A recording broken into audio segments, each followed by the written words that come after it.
Amados, paz, graça e misericórdia. Hoje eu estou muito feliz. E eu me lembro de alguns domingos atrás, quando nós viemos para o culto, o pastor Léo pregou sobre alegrei-me quando me disseram, vamos à casa do Senhor. E, infelizmente, a gente tem o costume ou o péssimo hábito de só dar valor às coisas depois que se perde.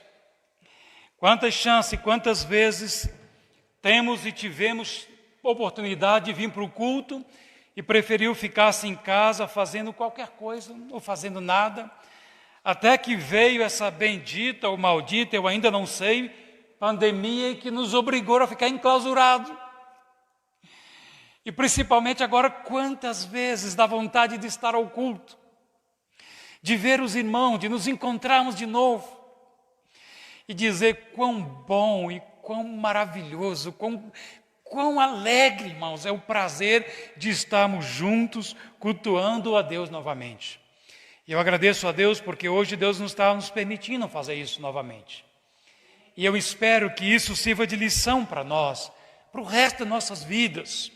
Deus, eu não sei quanto tempo o Senhor nos permitirá a liberdade, a chance de prestar culto juntos. Mas quando tivermos, irmão, vamos aproveitar com isso. Amém? E eu hoje estou assim premido pelo tempo, porque me disseram que eu tenho 30 minutos para falar e ainda foi dito que não são 31. E o irmão Michael até dizia, o pastor hoje não pode pregar 50. Eu não sei nem por onde começar, irmão, não sei nem o que eu digo em 30 minutos. Mas é melhor eu começar a dizer, porque já se passaram uns 3, não é? Por favor, abram suas Bíblias em Isaías capítulo 6. E vou reiterar, irmãos, a mesma coisa que eu já tive a chance de pregar com os irmãos em outras vezes aqui. Às vezes o pregador tem a ideia de pregar em textos difíceis, ou texto que ninguém conhece para demonstrar conhecimento, ou para demonstrar erudição. E eu tenho me especializado em fazer exatamente o contrário. É estudar aqueles textos, pregar naqueles textos que já ouvimos tantas vezes, todos nós sabemos de cor, mas que compreendemos tão pouco desse texto. Ou então que a gente não presta atenção nos detalhes que esse texto tem. Isaías capítulo 6, no ano em que morreu o rei Uzias, eu vi também ao Senhor assentado sobre um alto e sublime trono, e a cauda do seu manto enchia o templo. Serafins estavam por cima dele, cada um tinha 6 asas, com 2 cobriam seus rostos, e com 2 cobriam os seus pés, e com 2 voavam, e clamavam uns aos outros, dizendo, Santo, Santo, Santo é o Senhor dos exércitos. Toda a terra está cheia da tua glória. E os umbrais das portas se moveram à voz do que clamava, e a casa se encheu de fumaça. Então disse eu, ai de mim, pois estou perdido, porque sou um homem de lábios impuros e habito no meio de um povo de impuros lábios. Os meus olhos viram o Rei, o Senhor dos exércitos. Porém, um dos serafins voou para mim, trazendo na sua mão uma brasa viva que tirara do altar com uma tenaz. E com a brasa tocou a minha boca e disse, eis que isso tocou os teus lábios, e a tua iniquidade foi tirada, e expiado o teu pecado. Depois disso, ouvi a voz do Senhor que dizia, a quem enviarei e quem há de ir por nós? Então disse eu, eis-me aqui. Envia-me a mim. Senhor meu Deus, eu peço que o Senhor fale conosco nesta noite. Obrigado pelo privilégio, Senhor, de estar diante da Tua palavra. Que ela seja para nós hoje lâmpada para os nossos pés e luz para o nosso caminho. Senhor, que ela ilumine o nosso entendimento para que possamos compreendê-la, qual é o projeto do Senhor para nós. Ó meu Deus, expõe a Tua palavra e expõe-nos a Tua palavra para que possamos Te adorar neste dia, nesta noite e sairmos alimentados em nome de Jesus. Amém. Irmãos, eu vou tentar correr o máximo que eu aguentar aqui. E o que não der, eu vou suprimir no final, e depois da quarentena, que a gente tiver pelo menos 2 horas de culto, a gente volta nessa mensagem de novo. Esse texto ocorre mais ou menos no ano 740 a.C. E eu recomendaria aos irmãos que lessem alguns textos em casa para compreender esse texto. Primeira coisa que Isaías diz, que no ano em que morreu o rei Uzias. Esse ano é importante, irmãos, e nós vamos estudar esse texto hoje em 3 perspectivas diferentes. Primeiro vamos estudá-lo na perspectiva do próprio rei Uzias. Segundo, nós vamos estudar essa visão na perspectiva dos anjos que estavam na presença de Deus. E depois nós vamos estudar na perspectiva que Isaías teve quando ele teve essa visão da glória de Deus. A primeira coisa, irmãos, Uzias foi um dos períodos muito prósperos do reino. Obrigado, Cleberson. No período do rei Uzias, foi um período de paz, um período de tranquilidade e de muita prosperidade. Ele venceu muitas guerras, ele impôs tributos sobre muitos povos, ele começou querendo agradar e servir a Deus. Onde os irmãos podem ver isso? Os irmãos podem ver isso em 2 Crônicas, capítulo 26. Ele meteu na cabeça que ele queria servir a Deus, que ele queria agradar, e Deus o honrou, de tal forma que ele se tornou grande, que ele se tornou poderoso, um reino muito rico, um reino muito próspero. Mas como todo rei, a maioria dos reis de Israel e de Judá, isso demorou pouco. Irmãos, ele começou a reinar quando ele tinha 16 anos de idade. Rei Uzias, ele reinou 52 anos em Judá. E a maioria do tempo ele foi bênção. A maioria do tempo ele buscou a Deus e serviu, e Deus o honrou. Mas parece que o ser humano é uma miséria, uma desgraça mesmo. Ele se envaideceu de tal ponto, irmãos, que ele achou que já era tão importante que ele poderia tomar o lugar do próprio sacerdote.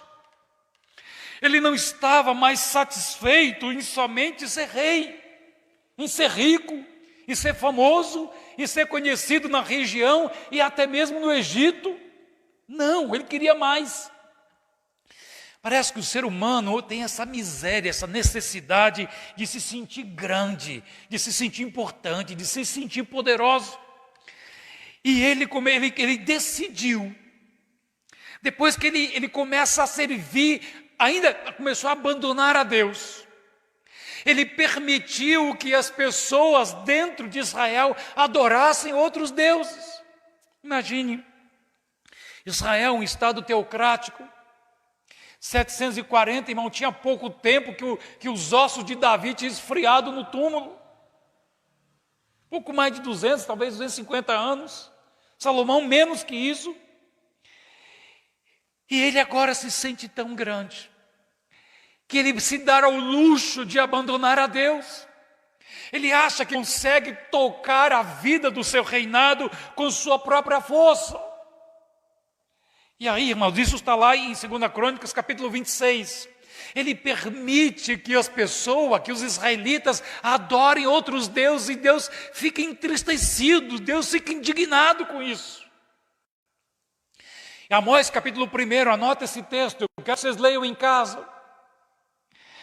Amós, capítulo 1, começa dizendo assim, olha, que 2 anos antes, Amós é do mesmo período desse texto que nós lemos. Na verdade, Amós capítulo 1 foi escrito, ou essa visão que ele teve, foi 2 anos antes desse fato que nós lemos. Veja o que diz Amós capítulo 1. As palavras de Amós, que estava entre os pastores de Tecoa, as quais viu a respeito de Israel nos dias de Uzias, rei de Judá, e nos dias de Jeroboão, filho de Joás, rei de Israel, 2 anos antes do grande terremoto. Guarde essa data. Por que 2 anos grande dentro disso, irmãos? porque ele se sentia tão grande, tão importante. O rei Uzias, que ele decidiu, eu agora não rei. Agora eu quero ter o direito de entrar no templo, usurpar o lugar do pastor, o lugar do sumo sacerdote, o lugar. E agora eu mesmo vou adentrar e vou oferecer incenso no altar de ouro a Deus. Ele já estava se achando grande demais. Irmãos, e o texto que os irmãos vão ler, que eu estou falando, 2 Crônicas, capítulo 26, que os irmãos vão me prometer que vão ler em casa, quando ele entra no templo, que ele começa a entrar, o sumo sacerdote, mais 80 sacerdotes, tomam a frente dele e dizem, olha, não faça isso. Você não foi ungido para ser sacerdote. Você foi ungido para ser rei, não tome o lugar do outro. E ele afastou o sacerdote e ameaçou matá-los. E quando ele se aproxima do altar, irmãos, Deus que vê todas as coisas, Deus que não tolera a arrogância humana, nem dos líderes. A Bíblia diz que neste momento se fendeu o templo. Houve um grande terremoto. E na mesma hora ele ficou leproso. É esse terremoto, irmãos, aqui, que aqui Amós está dizendo, 2 anos antes desse fato ocorrer. Amós já tinha sido chamado a profetizar para dizer, vocês estão abandonando a Deus. Deus vai trazer juízo. E mesmo assim as pessoas não prestaram atenção. Um outro profeta que profetizou nos mesmos dias, na mesma época, foi Oséias. E no capítulo 4 de Oséias, Deus já está dizendo, o meu povo está sendo destruído porque lhe falta conhecimento. Porque até os sacerdotes abandonaram o conhecimento de Deus. As pessoas começam a se sentir autossuficientes, independentes de Deus. E Deus não faz vista grossa, irmãos. Deus vai naquele dia com esse grande terremoto, irmão, ficou famoso. Estudiosos de geologia dos dias atuais estima que hoje a escala Richter vai de 0 a 9, se não me falha a memória. Se estima-se que esse terremoto tenha chegado à escala 8. Quer dizer, Joséfo diz que mais de 10.000 pessoas morreram. Foi um terremoto avassalador. Ficou na história, irmãos. Se os irmãos forem estudar em Zacarias capítulo 14. Zacarias capítulo 14 foi escrito 200 anos depois. E naquele 200 anos depois, aquele terremoto ainda era famoso. Ainda era conhecido de todo mundo. Quando Deus nos escolhe, tudo isso é para a glória dele, irmãos. Deus não faz nada para a nossa glória. Por isso que Isaías depois vai dizer, relatando o que Deus diz, que a minha glória eu não darei a outro. E no capítulo 6 de Oséias ele diz, olha, vamos buscar o Senhor de novo. Vamos buscar o Senhor de novo. E o povo não dá atenção, irmãos. E esse rei fica leproso e morre de lepra. Agora, esse é o contexto de Isaías. O que será que está passando na cabeça de Isaías neste dia? Por que é importante, irmãos? Porque ele disse que essa visão que ele teve de Deus foi no ano da morte do rei Uzias. Eu fico pensando na insegurança que estava na cabeça dele. Uma mudança de rei depois de 52 anos. Uma nação que estava rica, que estava próspera, que estava em paz, e agora vai ter uma mudança. Como vai ser isso? Eu imagino que fosse um momento de apreensão, de insegurança no meio do povo. Talvez, irmãos, algo parecido com o que está acontecendo conosco nos nossos dias. Vou para o culto, não vou para o culto? Toda hora que a gente abre jornal ou liga televisão, está lá, agora o Brasil já tem 40 e tantos mil mortos de Covid. Brasília já tem 400 e não sei quantos.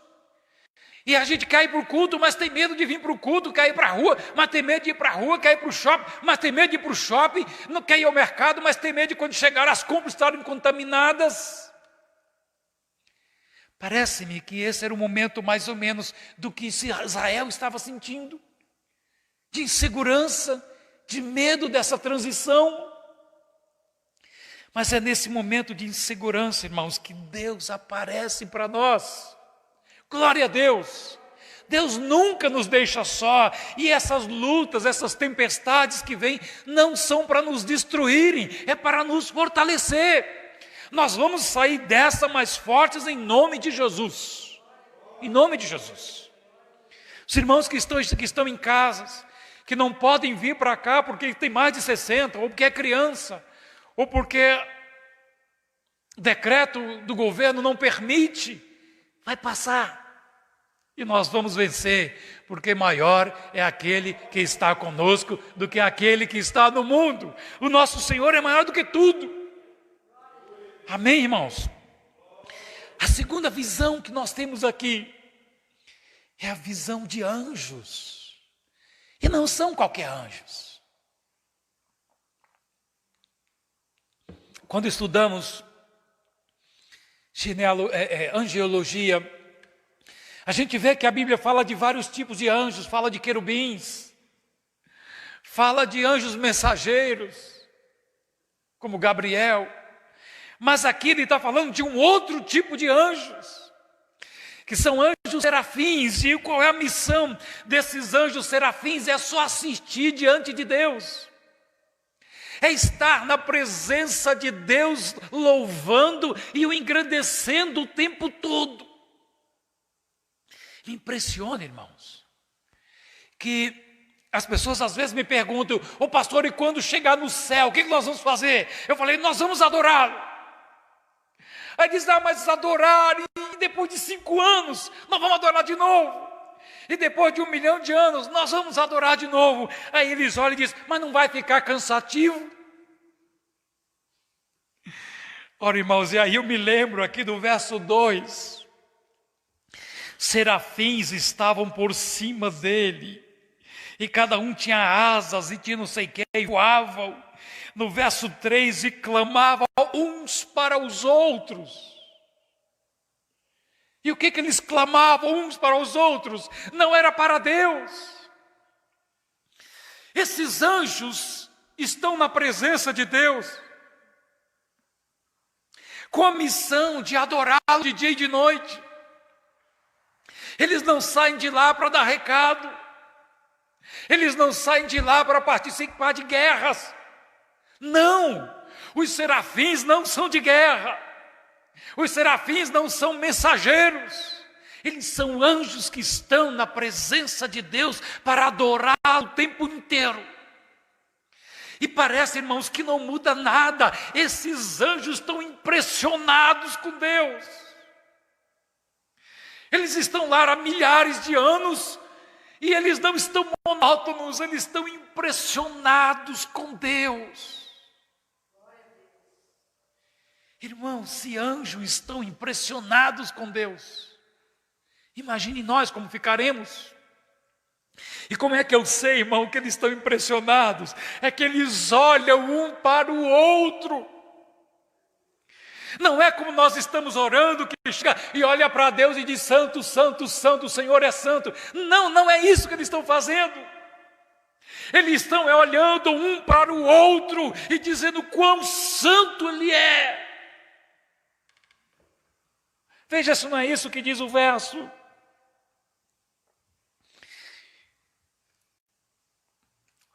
E clamavam, verso 3, uns aos outros. Eles estavam impactados com a glória de Deus. E o que eles veem, amados? Eu fico impressionado porque nos nossos dias nós temos um discurso mole, frouxo, de um evangelho por metade. Quase todos os cultos que você pega só se fala do amor, do amor, do amor de Deus, como se o amor fosse Deus. Amor é um atributo de Deus, mas não é Deus. Mas o que impressiona esses anjos, irmãos, é a santidade de Deus. Aqui nesse texto registra que eles disseram 3 vezes um para o outro quão santo, santo, santo ele é. Mas tem manuscrito, irmãos, que em vez de 3 vezes, tem 9 vezes. É possível que o tempo todo esses anjos estejam adorando Deus, mas eles estão impactados com a santidade de Deus. E essa santidade não é de pôr medo, não é de assustá-lo, é de atraí-los a Cristo. Quão grande, quão santo, irmãos. Agora eu compreendo, porque quando Deus fez as vestes sacerdotais, para o sumo sacerdote entrar no templo, para servir, para adorar a Deus, ele tinha na testa uma inscrição que dizia: santidade ao Senhor. Eu agora compreendo Hebreus capítulo 12, verso 14, quando a Bíblia diz que buscai a paz com todo e a santificação, sem a qual ninguém verá o Senhor. Esta santidade, irmãos, que faz com que anjos que estão de dia e de noite diante de Deus estejam impactados com isso. Não é um amor barato, que venha como está e fica como está. Não. É o prazer de estar na presença de um Deus que é santo. Que essa santidade nos atraia, nos prenda a Ele. Não é um discurso fácil, irmãos, mas é um discurso glorioso. A visão que eles têm é que o manto, o verso 1, final do verso 1, diz que era tão sublime o lugar que o Senhor estava. Era tão maravilhoso que só as suas vestes enchiam o templo. É a glória que impacta nossas vidas, irmãos. E o relógio está me mandando correr. A terceira coisa, agora é analisar esse texto na visão de Isaías. Há uma discussão se Isaías já era profeta ou não. Uns acham que foi nesse dia que Deus chamou Isaías.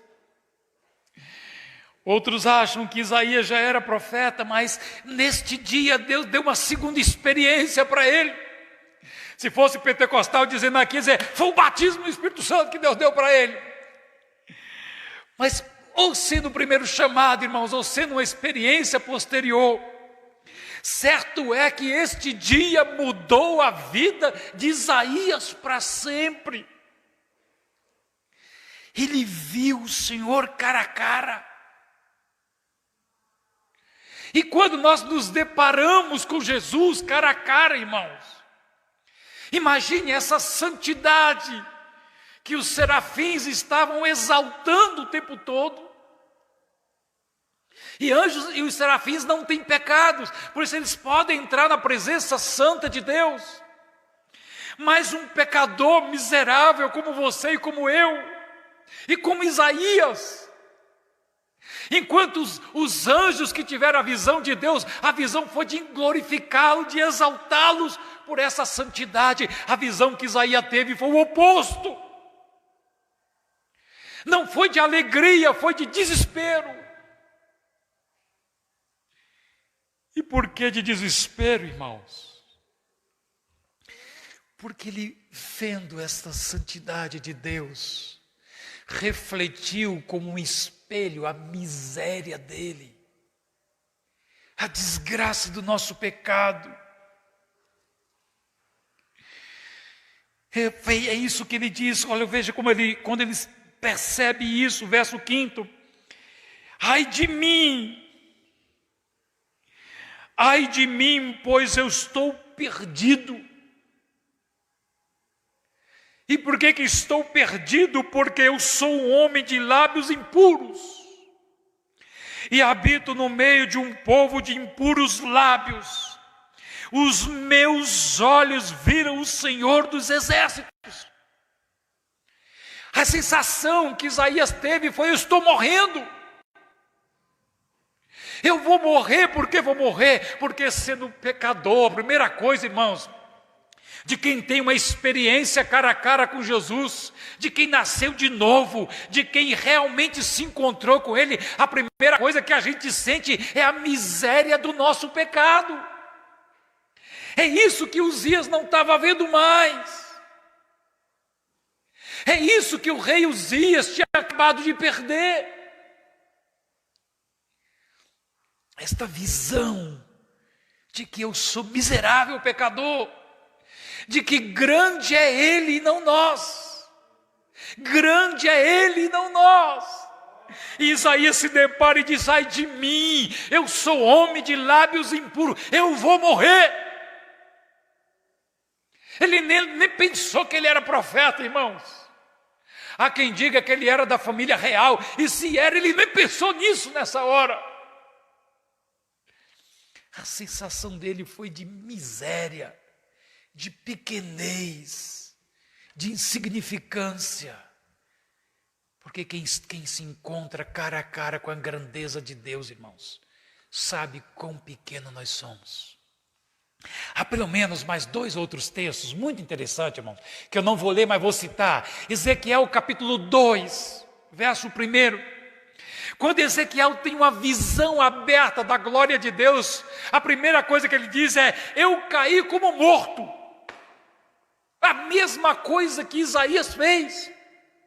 Quando ele se depara com a santidade de Deus, ele diz: eu caí como morto. Até que o anjo me pegou pela mão e disse: filho do homem, põe-te em pé, porque eu vou falar contigo. Apocalipse capítulo 1, verso 17, tem algo muito parecido. O que é isso? É quando João, em Apocalipse, ele tem uma visão aberta da glória de Deus. E Jesus se revela para ele como sendo o princípio e o fim, que ele começa a descrever a glória de Jesus, a aparência física de Jesus. A primeira coisa que ele faz, ele diz: e eu caí como morto. Apocalipse capítulo 1, verso 17. Irmãos, a sensação de quando temos diante de Deus é que Ele é tudo e nós não somos nada. Porque dele, por Ele, para Ele, são todas as coisas. Considerei todas as coisas como refúgio para poder ganhar a Cristo. E agora Cristo será glorificado no meu corpo, quer pela vida, quer pela morte. Ou então, como diz João, importa que Ele cresça e eu diminua. Como disse João Batista. Irmãos, é fácil saber quem esteve com Jesus.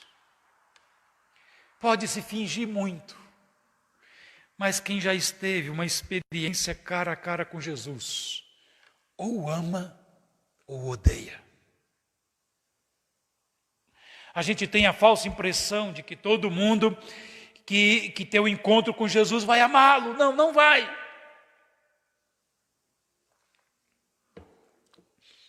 Vai amá-lo ou vai odiá-lo. Mas quem amá-lo vai amar também o seu projeto.